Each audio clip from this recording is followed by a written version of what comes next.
Selamat datang semuanya. Kali ini kita akan bedah sesuatu yang menarik banget nih, yaitu pesan spiritual dari kanal YouTube Ki Ronggojati.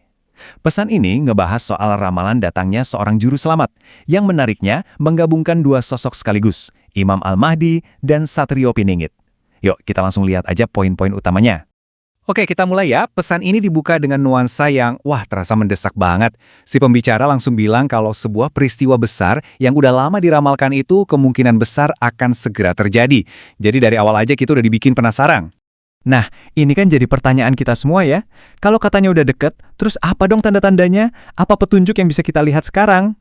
Coba kita lihat, apa kata sumber ini? Di bagian pertama ini, kita akan fokus pada tanda-tanda yang menurut pembicara udah jelas banget terlihat di sekeliling kita. Jadi menurut video itu, berbagai peristiwa alam yang terjadi di mana-mana sekarang ini, itu bukan kejadian acak loh. Justru sebaliknya, ini dianggap sebagai indikator langsung, semacam petunjuk dari Sang Pencipta untuk nandain kedatangan yang udah dinubuatkan sejak lama. Nah, poin ini diperdalam lagi. Penekanannya ada di kerusakan alam. Jadi, kerapuhan bumi kita ini dilihat sebagai gejala utama, sebagai sebuah tanda zaman. Ini bukan cuma soal fenomena alam biasa, tapi juga cerminan dari ulah tangan manusia yang, merusak. Sekarang kita coba geser ke bagian kedua yuk. Kita lihat, siapa sih sosok yang kedatangannya diramalkan ini? Nah, disinilah sumber ini melakukan sesuatu yang spesifik banget. Mereka menyambungkan dua sosok dari dua tradisi yang berbeda. Imam Al-Mahdi dari tradisi Islam dan Satrio Piningit dari ramalan Jawa. Keduanya dipandang sebagai satu tokoh legendaris yang sama yang memang ditakdirkan untuk muncul. Terus apa sih peran utama dari sosok ini? Menurut sumbernya tujuannya jelas banget, menjadi pemersatu.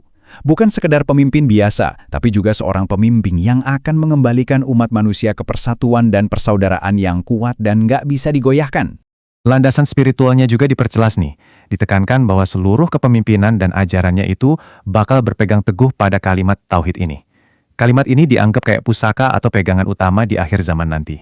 Tapi kedatangan pemimpin ini nggak terjadi gitu aja. Ada tantangan yang super besar, yang menurut sumbernya lagi terjadi sekarang ini juga.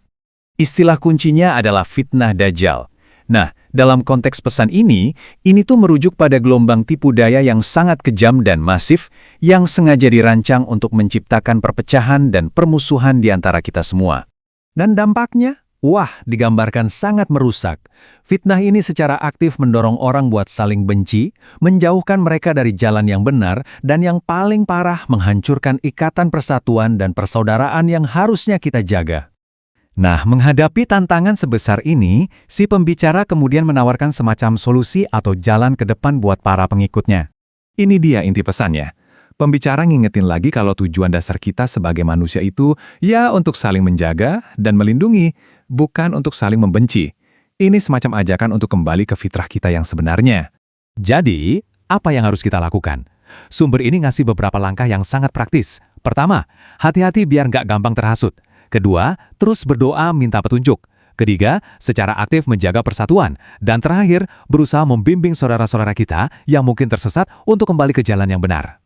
Dan ini membawa kita ke bagian akhir dari ulasan ini, yang justru kembali pada pertanyaan paling besar yang belum terjawab.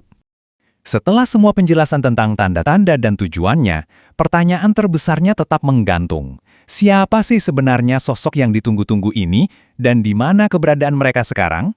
Ketidakpastian ini benar-benar terasa di akhir pesannya.